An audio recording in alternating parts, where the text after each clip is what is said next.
السلام عليكم الإخوان، مرحبا بكم في فيديو جديد. أبدأ بالصلاة والسلام على رسول الله. الله ييسر الأمور للجميع والله يفتح على جميع المسلمين. اليوم إن شاء الله الإخوان غادي نبارطاجي معكم واحد روتين بسيط، داكشي اللي كندير يوميا مع الفريخات. ما عارفين تبارك الله راه كاينين طويرات، داكشي علاش يوميا خاصني نبقى نخدم معاهم. حاليا في هذه المرحله راه خاص الانسان يتهلا في الطويرات باش الانتاج ما يوحش، باش الطويرات يكونوا صحاح، يتكوبلاو مزيان، يعطيو فريخات صحاح. لذلك خاص التهلو ثم التهلو في هذه المرحله، والدوش والشمس ولا بد. دابا اليوم كاينه شميشه حال دافي شويه، غادا نطلعو شي طليل على الطيور ديال البروديكسيون، ندوشو ليهم نتهلاو فيهم ونقيو ليهم داكشي، وحنا غنبارطاجيو معكم داكشي سواء اللي في السلاكه ولا اللي في القفوزه. نتمنى يعجبكم الفيديو واخا شي حاجه بسيطه، وبارطاجيو وتابوناو في لاشين، خليو لينا جيم باش تدعمونا باش نوليو نديرو لكم فيديوهات تقريبا يوميا ولا مره في يومين. حفزونا شويه، حيت هادشي اللي كنعطيكم في لاشين راه ما كاين حتى شي 10% من الولاعه ديالي. ملي تنشوف انا فيديوهات كيتشافوا كاينين اللي جاو سميتو كنتحفز عاوتاني وكنعاود ندير لكم فيديوهات. اما هادشي عندي انا راه عادي، راه تنديرو يوميا. كاينين طويرات الحمد لله، كاين الكلام، كاين برودكسيون، كاين كلشي. خاص غير شويه الدعم من عندكم وان شاء الله تيسر الامور. نخليكم مع الفيديو. تهلاو.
السلام عليكم الاخوان، مرحبا بكم في فيديو جديد.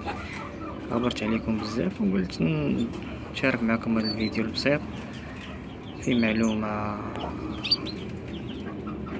بسيطه على الاستحمام. لقيتوني دابا كندوش الفريخات وبغيت نشارك معكم الفوائد ديال الدوش بالنسبه للطيور. واخا الاخوان في وقت البرد، ولكن فيما كانت الشميشه ضروري الانسان يدوش الطويرات.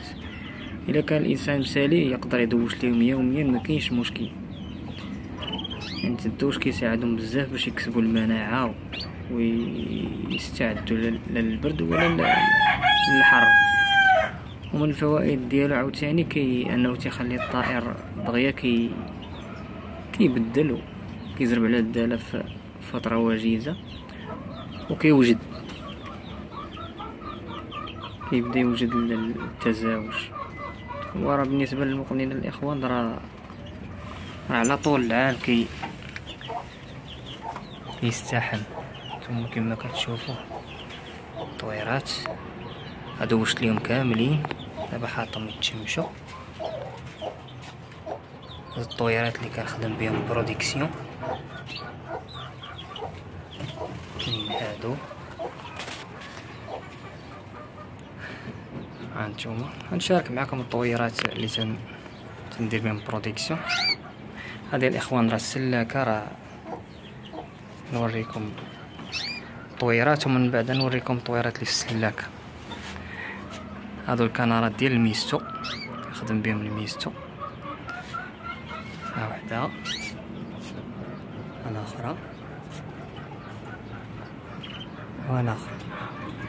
ركبت لهم العشاشه الاخوان، دابا بقى لي نطلق عليهم غير الطير، بقى لي الطير ان شاء الله ويكون خير. وين هادو كذلك هما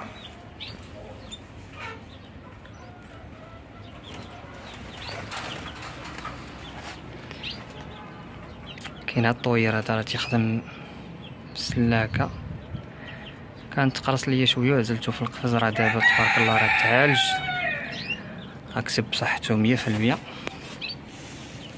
ولكن ما بقاش غنطلقو في السلاكه مازال، غنخليه يوجد هنا وغنخدم به ان شاء الله في القفز. وكاين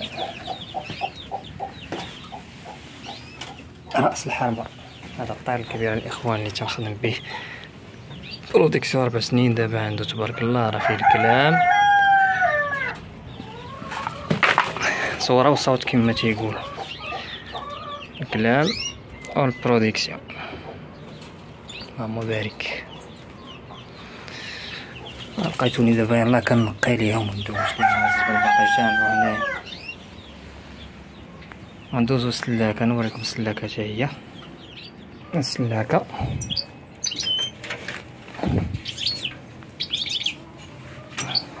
غنعطيهم هنايا البيريلا والزغيبه، الدوش، الزوان الماكله الرئيسيه والشرابه راكم عارفين. السلاكه هي هذه الاخوان، صغيره ولكن غادي الغرض، عايش عند شي بركه. كل واحد كيمشي على حساب المساحه اللي عنده، اللي عنده اتساع يقدر يدير شي حاجه كبيره ويتمتع مع راساته. المهم ماشي هي الكثره الاخوان، المهم هي انك تعرف كيفاش تخدم وتيسر لك الامور. الطويرات راه دوشو دابا راه كيتشمشوا شادين الكوانات ديالهم